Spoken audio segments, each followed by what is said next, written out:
নমস্কার।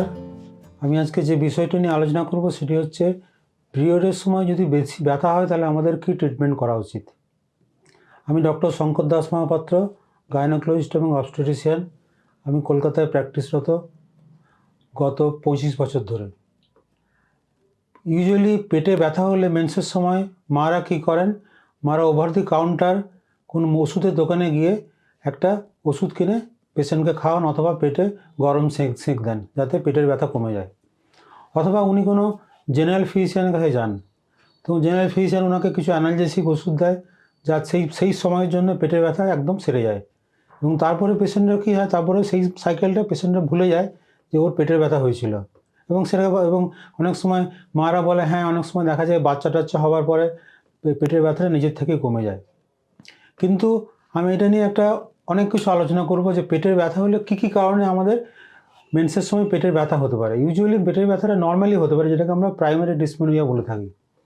কিন্তু কিছু কিছু ক্ষেত্রে অনেক গভীর রোগ, মানে অনেক খারাপ রোগের জন্য পেটের ব্যথা হতে পারে। তার মধ্যে কী কী আসে, যেমন এন্ডোমেট্রিওসিস থাকলে পেটের ব্যথা হতে পারে, অথবা যদি পেলভিক ইনফ্ল্যামেটরি ডিজিজ অথবা ফাইব্রয়েড বা কোনো ইনফেকশন হলে পেটের ব্যথা হতে পারে। অতএব পেটের ব্যথাকে আমাদের ইগনোর করা উচিত নয়।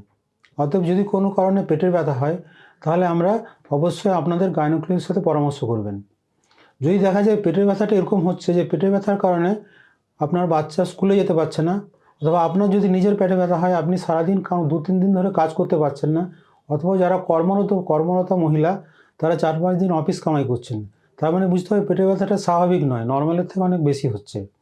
অতএব সেক্ষেত্রে আমাদের একটা জিনিস মাথায় আসে সবসময় যে পেশেন্টের এন্ডোমেট্রিওসিস হতে পারে। এই এন্ডোমেট্রিওসিস রোগটা সম্বন্ধে আপনারা অনেকেই হয়তো অবহিত, এখন অনেকেই শুনেছেন যে একটা এন্ডোমেট্রিওসিস বলে রোগ হয়। এই রোগটাতে অ্যাকচুয়ালি কী হয়, অ্যাকচুয়ালি এই পেটের ব্যথার সময় এমন কিছু জিনিস হতে পারে যেটা খুব ভয়াবহ আকার ধারণ করতে পারে। এবং এন্ডোমেট্রিওসিস হলে দেখা যায় এরকম ব্যথা হয় যেটা খুব আনবিয়ারেবল পেন হয়। এবং এই রোগটা যদি অ্যাডভান্স স্টেজে চলে যায় তাহলে অনেক সময় পেশেন্টের প্রেগনেন্সি আসতে অসুবিধা হয়, ইনফার্টিলিটির সমস্যার সৃষ্টি হয়।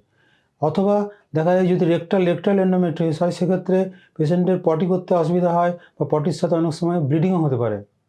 অথবা যদি ভ্যাজাইনাতে এন্ডোমেট্রিওসিস স্প্রেড করে যায় তাহলে সেক্ষেত্রে অনেক সময় ইন্টারকোর্স করতে অসুবিধা, সহবাস করতে অসুবিধা হয়। অথবা অনেক লং টার্ম ক্ষেত্রে দেখা যায় পেশেন্টের ওভারিয়ান ক্যান্সার বা ইউটেরাইন ক্যান্সার হতে পারে। অতএব যদি আপনার পেটের ব্যথা হয় আপনি এটাকে ইগনোর করবেন না, আপনি সবসময় আপনার গাইনোকোলজিস্টের কাছে যাবেন এবং সেটা ভালো করে ইভ্যালুয়েট করাবেন যে পেটের ব্যথাটা কী কারণে হচ্ছে এবং সেটাকে প্রপার ট্রিটমেন্ট করাতে হবে। এবং এক্ষেত্রে বলে রাখি, যদি পেটে ব্যথা হয় তাহলে আপনি এমন একজন গাইনোকোলজিস্টের সাথে পরামর্শ করবেন যিনি এন্ডোমেট্রিওসিস সম্বন্ধে যার ভালো অভিজ্ঞতা আছে। এবং অনেক ক্ষেত্রে দেখা যায় এই আর্লি স্টেজে আমরা ডায়াগনোস করতে পারি না বলে সব প্রবলেমগুলোর সৃষ্টি হয়।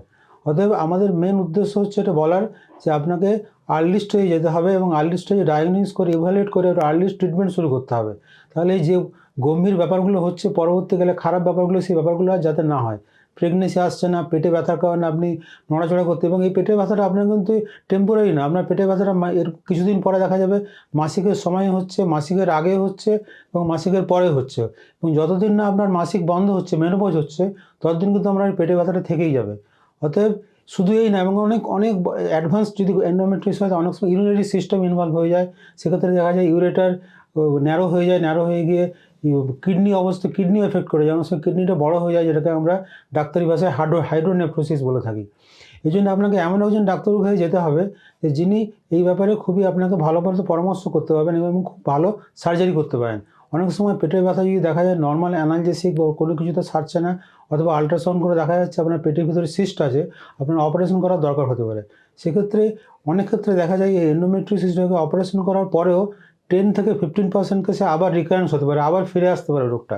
সেই কারণে আপনাকে এমন ডাক্তারের কাছে অপারেশন করতে হবে যাতে প্রথমবার অপারেশনটা ভালো হয়। কেননা প্রথম অপারেশনটা যদি ভালো না হয়, প্রথম চান্সটাই সবচেয়ে বেস্ট চান্স, এবং সেই অপারেশন ভালো না হলে পরবর্তীকালে কিন্তু পেশেন্টকে অনেক কষ্ট সহ্য করতে হয়।